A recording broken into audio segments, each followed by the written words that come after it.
So mag-enjoy lang kayo sa panonood ng view habang naglalakad tayo dito sa may tabing ilog.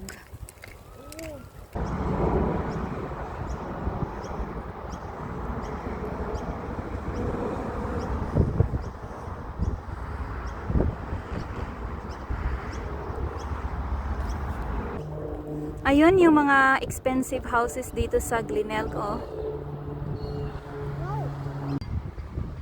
Yan ang mga apartment at bahay na nakaharap sa river. Ayan na naman, may plane. Malapit lang kasi ang airport dito sa Glenelg. Ano kayang nandun sa other side of the bridge? Ang lakas talaga ng hangin dito sa Glenelg ngayon. So nasa bridge na kami. Tingnan nyo ang view, oh, from the bridge. Ang nakikita nating pine trees, dyan tayo nag-start maglakad.